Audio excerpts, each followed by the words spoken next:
Okay, I am reading something today that is just really letting me know that the government is not ignorant about the homeless crisis in America.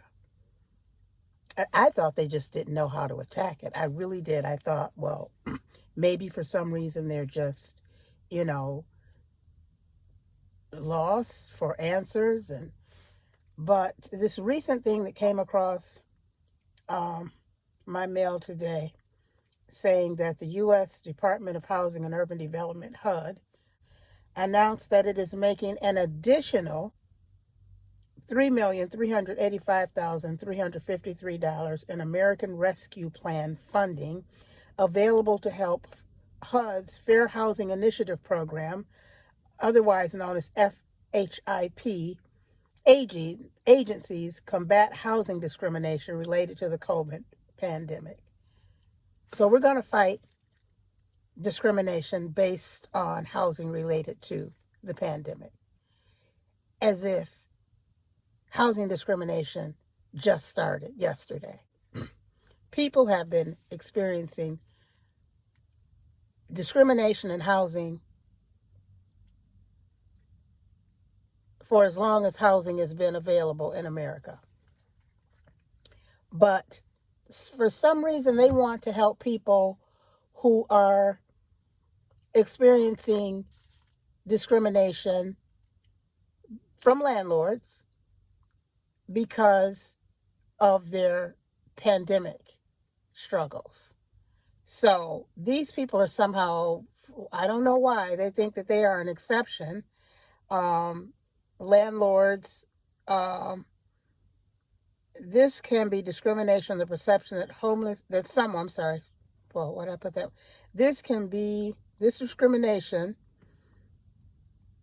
this discrimination can be on the perception that someone has COVID. For example, Black, Brown, Asian communities may have the stigma of having COVID and landlords don't want to rent to them. Or people who have suffered evictions because of loss of income due to no work because of pandemic.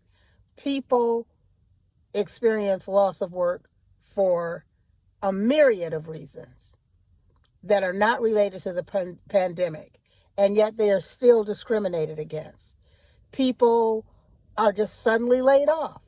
People are furloughed. People lose their income for any number of reasons. And that's when landlords will discriminate against you. If you lose your housing and become homeless, you are going to be the target of discrimination, and you're going to have to deal with all sorts of unscrupulous landlords because you're not going to be able to afford, or if you have an eviction, you won't be eligible for quality housing, quality apartment rental, because an eviction on your record almost ensures you that you're not going to get an apartment in a mainstream place that looks at credit scores. And I believe in if you have a good credit score, they're going to look at that eviction.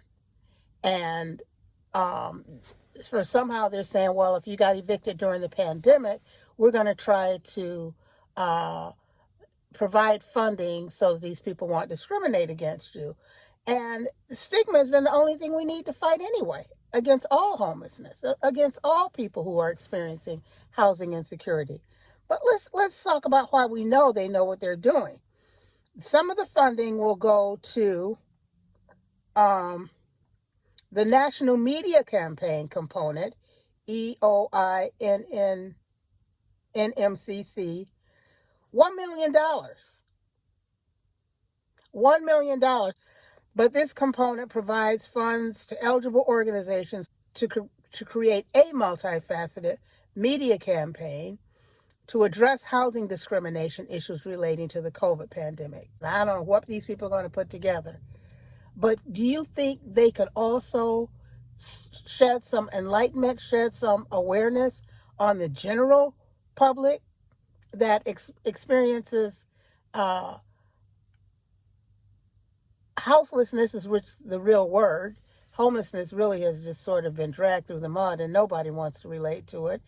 But anyone who is housing insecure, I don't care if you went through the pandemic or not, deserves to have the perception, the old myths and outdated perceptions destroyed and to bring new light.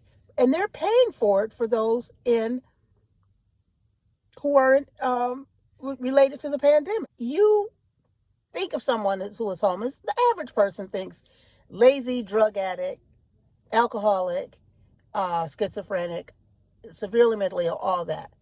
That's a lie. That's a myth.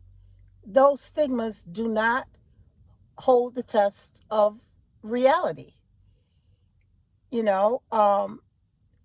why HUD would not provide funding for people to begin to understand the real crisis, it baffles me. And the state that I live in, they just decided to have a homeless awareness month. As long as homelessness has been going on in our state, then all of a sudden we now have a homeless awareness month on the calendar, as though the pandemic was the cause of homelessness. Homelessness has been going on for forever.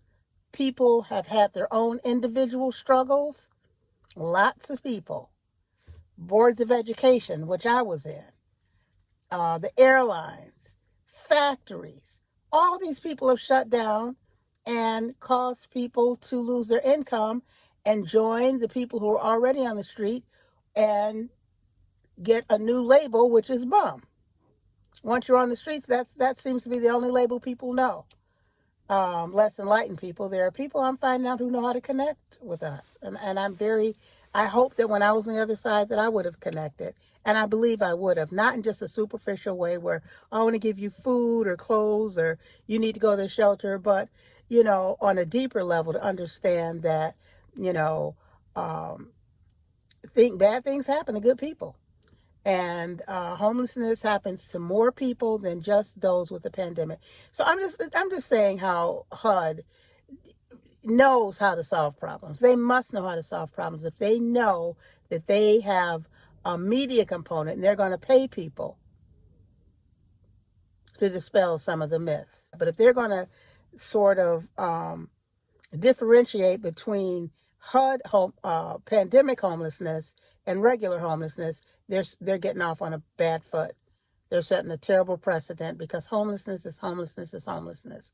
Whether it was a huge pandemic or your little crisis that you had in your community or individually, housing stigma needs something that we need to fight for everybody.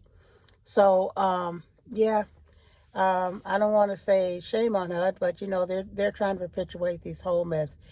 Asian communities, Black communities, low income, and there are bad perceptions about these people, but homelessness can happen to anybody, honey. Anybody. It's equal opportunity.